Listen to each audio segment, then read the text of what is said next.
Alright, guys, there's no promises of what's to come yet, but something's coming and it's coming soon and it's going to be big. And I'm leaving all possibilities on the table.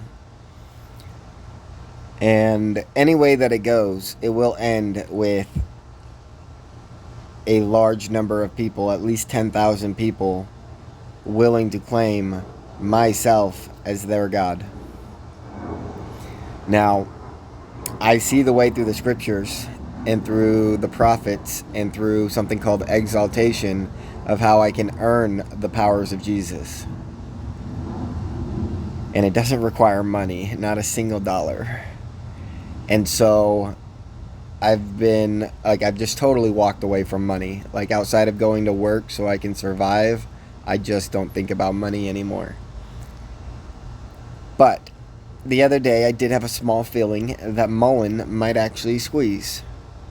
And that it was something I started, and it was something that I feel like we actually had a victory of. We forced them to cheat to beat us, and they have continued to cheat, and they have repeated the pattern, and they've now done the reverse split, and it's really been the worst thing you could possibly imagine. And outside of them voting for more shares and giving themselves shares again to dilute, just the pattern that we've seen would suggest that MULN is eventually going to squeeze. And so I just wanted to say a couple things before I get way too into this, because I'm not going to make videos every day yet. I want to let you know where my head's at. And basically, I feel like if this video gets traction, if this video gets even 1,000 views and 100 up likes, like, that can let me know there's at least enough people watching that we have a base that we can grow MULN back into what it used to be.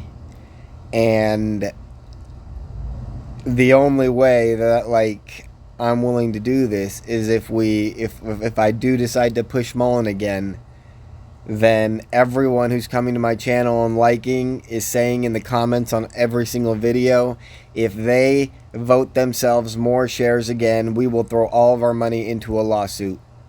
And I'm just going to trust that you guys will do that if they decide to try to cheat us one more time. Those are like the only terms in which I can push MULN again. But as far as timing goes, I have no money in MULN right now. The earliest, and I'm going to tell you why too, so the earliest I can see it happening is July 9th. If MULN's going to squeeze, the latest I imagine it would happen is November 13th. And I'm going to explain those two dates. And there's probably some days in between that I think it could happen, but like, I'm going to avoid those for now. Let's just start with the beginning and the end and see which one's right. But basically, July 9th, I don't know if you guys have been looking at the stars or not, but Venus has been going wild for like a month now. And if you look towards the west, you'll see Venus in the sky, and it just shines brighter than every other star. And recently, Jupiter at like 4 a.m.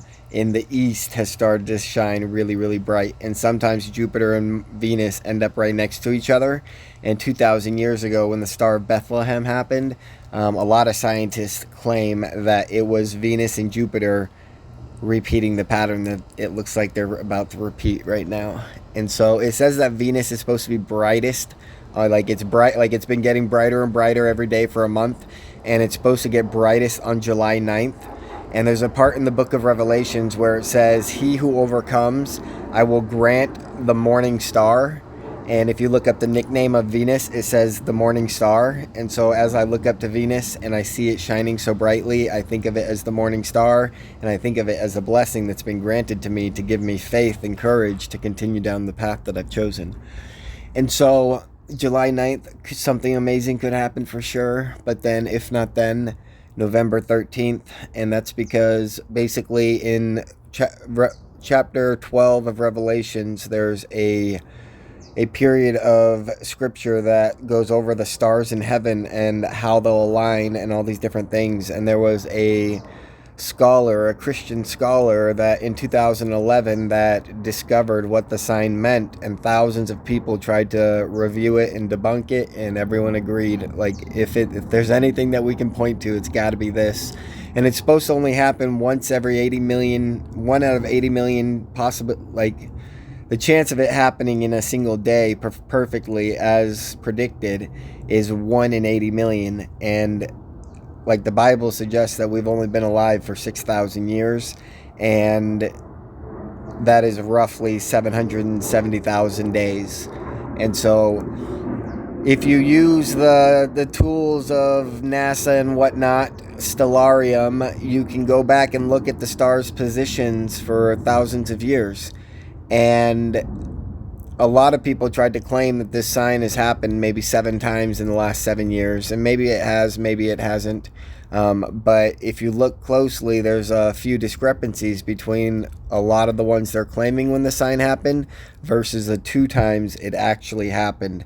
So the first time it actually happened was September 23rd, 1827. My birthday is September 23rd. Joseph Smith on September 22nd said Angel Moroni came and gave him the gold plates so he could translate the Book of Mormon. There's zero chance Joseph Smith knew the stars were going to align the next day. They were not that smart back then. And so the in the Bible, in Revelations, it like you can read it in a way where it suggests that the sign in the heaven does not represent when Jesus returns, but instead it represents when Satan is at his weakest point or his strongest point, and every day he gets weaker until something amazing happens. And so the second time the sign is seen, the something amazing is supposed to be the second coming. And the first time that it happened was Joseph Smith, and what happened in 6 years after, November 13th, so from September 23rd, 1827 to 1833, November 13th, all the people of a state, I can't remember if it's New York or somewhere else, but like the cops, the other churches, everybody who was religious got together, or claimed to be religious, got together and said, we're going to kill all the Mormons. The Mormons can no longer be allowed to live.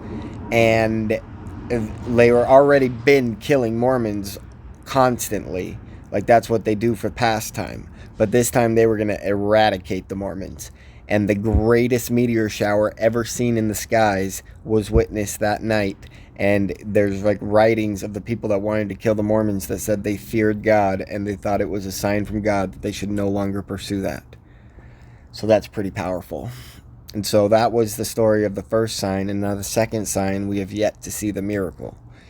And like I said, I'm just throwing this video out to test the waters, see who's out there, see who's listening. And if the waters are warm, I might jump in. The last thing that I want to say is, if I did end up like live streaming about MULN and just going balls to the wall like I did AMC, you guys gotta come and listen to these songs. Just YouTube these songs by Flowbots, and I promise you, like, all of these songs are written about me when I was live streaming about AMC in 2021. And they're the most beautiful songs I've ever heard in my whole life. And like, if I go live streaming, I'm going to be playing these songs in the background. I'm going to be singing these songs. I'm going to be interpreting these songs. And then like, I'm going to be pushing all of that energy to MULN, assuming that I decide to jump in. Good luck to you people. I hope everything works out for everybody soon.